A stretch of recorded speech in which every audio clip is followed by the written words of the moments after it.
नमस्कार, शक्ति तंत्र में आपका स्वागत है। आपके आग्रह करने पर ही मैं अपने जीवन से रिलेटेड कुछ जो अनुभव है आपके सामने प्रस्तुत कर रहा हूँ।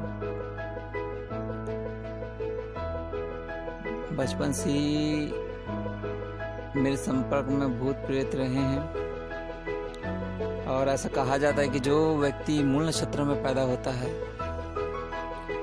उसका संपर्क भूत प्रेतों से रहता ही है। मेरा भी है। और जिस वक्त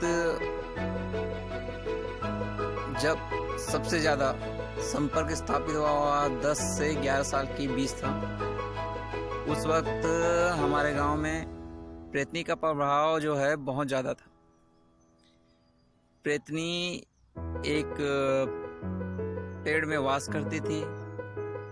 अकेले जो भी लड़के जो होते थे, लड़की जो होती थी या फिर कोई बुजुर्ग जो होते थे उसको छुपा दिया करती थी और उसको सप्ताह भर महीने भर में उसको छोड़ दिया करती थी। उसका मतलब कोई अता पता नहीं था।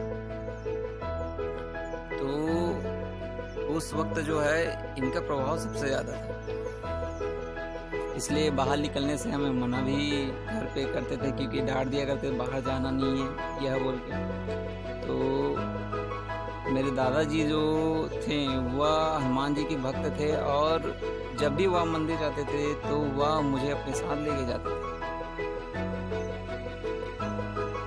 मेरे दादाजी हनुमान चालीसा का पाठ करते थे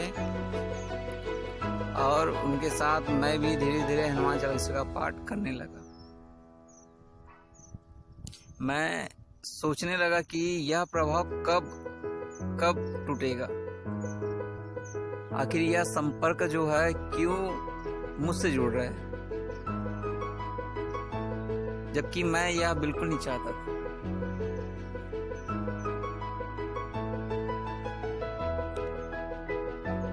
मैं इस पर विचार करने लगा कि आखिर इसको रोका कैसे जाए, किस तरह से मैं इनके संपर्क को तोड़ सकूं। मैंने इसी बीच 10 से 14 साल के बीच में मेरे बहुत सारे अनुभव हुए। उल्टा हाथ पैर वाले भूतों को ऊपर से चढ़ना उतरना, एक काला परछाई दिखना, हवा में एक परछाई उड़ना, अगर किसी स्थान पे आप बैठे हो वहां से 2 हाथ निकल कर आपको खींचना, नदी में आप नहा रहे हो तो आपके पैर को पकड़ लेना और छोड़ना ही नहीं चाह रहा था उस वक्त। ऐसे ऐसे मुझे अनुभव हुए। फिर मुझे अपने आप में यह एहसास होने लगा कि मुझे हनुमान जी के सानिध्य में जाना चाहिए। तो मैंने हनुमान जी को फिर पूजना प्रारंभ कर दिया। उस वक्त मेरी उम्र 14 वर्ष की थी और मैं वैसे तो मुझे भक्ति करना आता ही नहीं था उस वक्त, क्योंकि मेरा मार्गदर्शन करने वाला कोई नहीं था। तो बस मैं सुबह जाता और ऐसी अगरबत्ती जलाकर, दीपक जलाकर हनुमान चालीसा का पाठ करके वापस आ जाता। तो मैं ऐसे ही करता गया। अध्यात्म जो है उस पर रुचि तो मेरा हमेशा से रहा ही है। तो मैंने उस वक्त यह सोचा कि चलो कुंडली बहुत कहते रहते हैं, न्यूज़ में एडवर्टाइज करते हैं कि ये होगा वो होगा, आखिर हकीकत क्या है, चलो करके देखते हैं। तो इसके लिए शोर शराबा वाला स्थान बिल्कुल नहीं चाहिए था।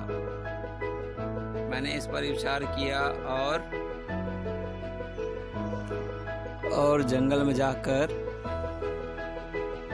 यह जो अभ्यास है वह प्रारंभ कर दिया।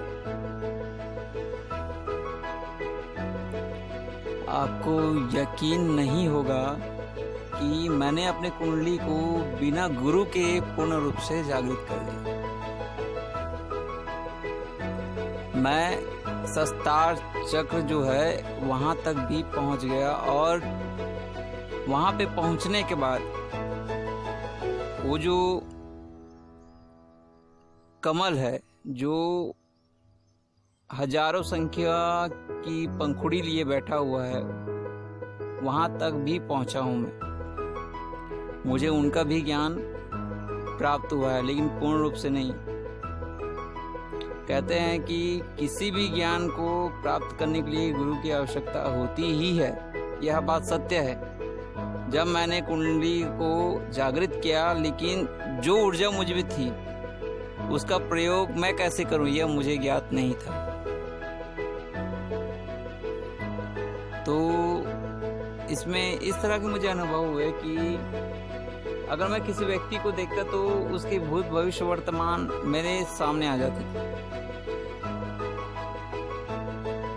उसके शरीर में कहाँ पे बीमारी है वह मैं देखकर ही बता सकता था। उसे एक बार देखता और उसके बीमारी का मुझे पता चल जाता कहाँ पे उसका बीमारी है। तो इस तरह के अनुभव उस वक्त हुए थे।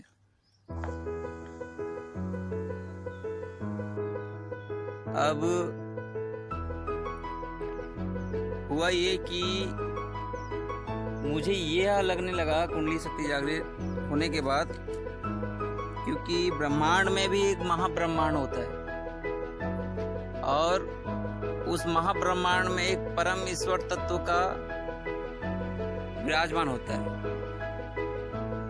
फिर मैं उस परमात्मा की ओर मेरा जो झुकाव है वो ज्यादा बढ़ गया। मैं परमात्मा को याद करता, आकाश की ओर देखता, और अगर जिसकी किसी भी प्रकार की समस्या हो, चाहे रोगों से ग्रसित हो, उनको पीड़ा हो, कष्ट हो, तो मैं बस उनको याद करके प्रार्थना कर देता था और उनकी समस्याएं तुरंत ही चली जाती थी। कई बार तो ऐसा भी हुआ कि जो लोग मेरे पास आते थे उनका जो भी दुख दर्द होता था, जैसे किसी भी तरह के रोग कष्ट जो बीमारी होते हैं, या फिर सर में किसी प्रकार का जो अर्ध कपरी होता है, आप जानते होंगे, यह आसानी से नहीं जाता। तो मैं प्रार्थना करता और उनका जो भी तकलीफ है वो मुझ पर आ जाता और वो कुछ समय तक रहता, फिर वापस चला जाता, मेरे शरीर से हट जाता।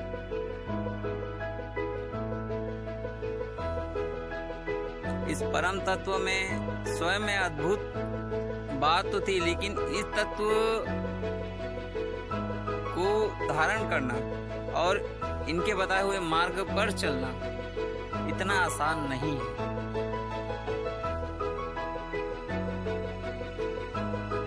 इनके मार्ग में आप चलोगे तो आपको सत्य ही, सिर्फ सत्य का ही आपको पालन करना पड़ेगा, इनका अनुसरण करना पड़ेगा। आप असत्य को ग्रहण नहीं कर सकते।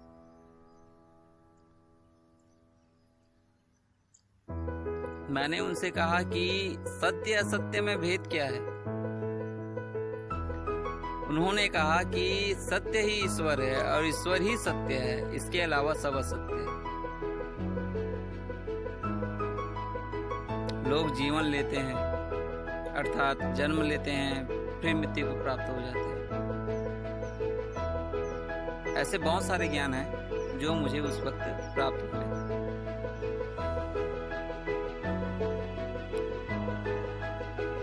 और मैं जो वह जो ज्ञान था, उस तरह का ज्ञान स्वयं में अनोखा था।